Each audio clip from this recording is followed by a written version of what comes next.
this question. Also, this may not apply to many, so I expect your answer might be a bit short. I'm a vet and currently serving police officer in WA, and I've got PTSD, and I'm at the Marion Centre, which is a mental place. They let me out today. Oh, yeah. Legally. I just wanted to ask you, how do I move from day-to-day hedonism and ideations and risk the hope and cautious optimism of a long-term life with the conditions I currently have, or for anybody who might be having complex PTSD and living day-to-day? Well, I mentioned this program that I have online, this self-authoring program. One thing you might try doing it. So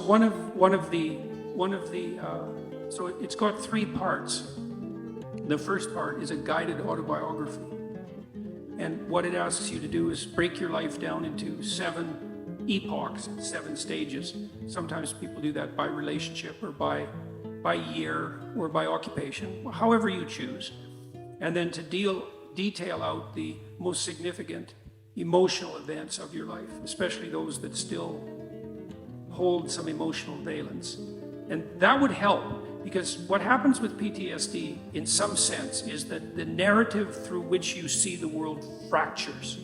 And because it fractures, your perceptions and your consequent emotional responses become chaotic, and that chaos produces stress response, chronic stress response.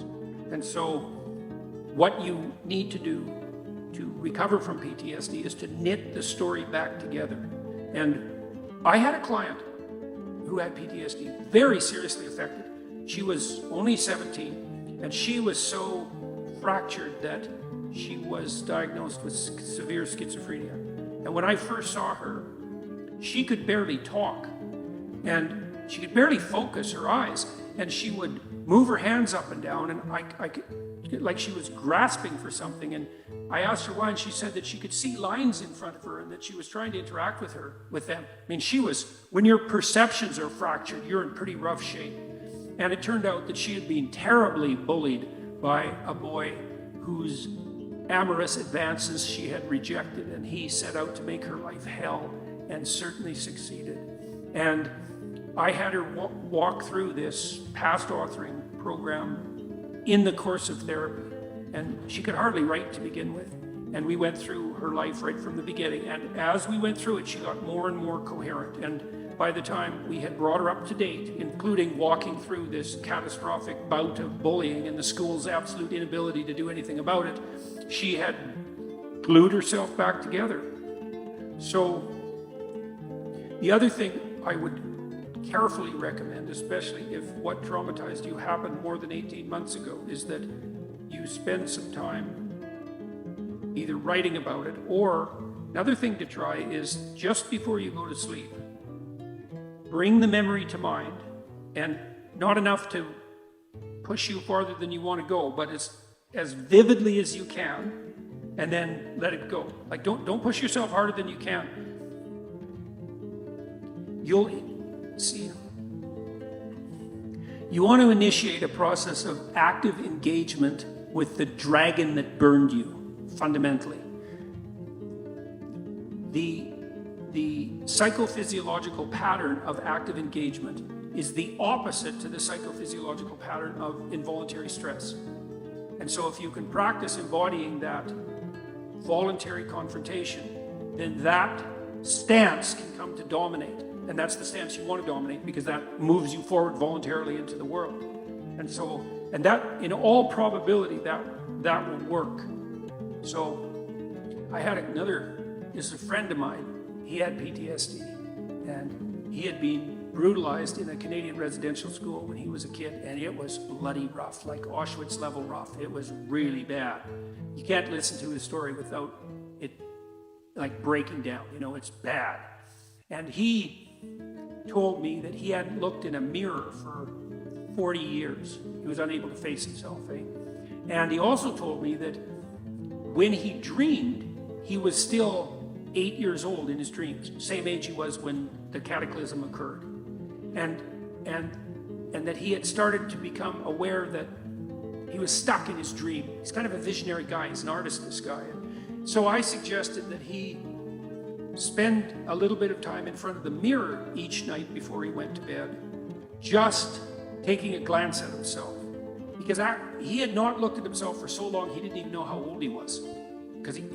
So what happened in his dreams, this was so cool, he started to age in his dreams. So instead of being stuck at 8, then he was 10, and then he was 12, and eventually, he did this for a number of months, eventually he got as old in his dreams as he was in real life.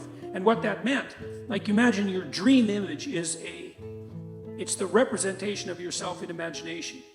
And if it's stuck 50 years in the past, then your self-concept is in some sense hasn't been updated for that period of time. Just that process of voluntary engagement, which was him being willing to look at himself in the mirror, despite his shame, his deep shame at what had happened to him, that was enough to pull him back together.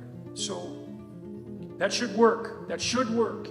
The other thing with PTSD, it's also very useful to develop something approximating a sophisticated philosophy of good and evil, because people generally have PTSD because they've been struck by something malevolent.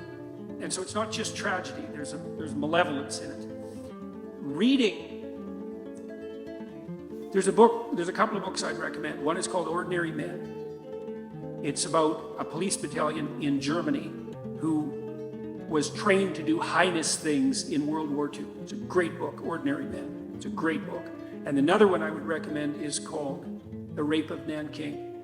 And these are rough books, man. The woman who wrote The Rape of Nanking, she committed suicide. It's a rough book. But the utility of the books is that they universalize malevolence.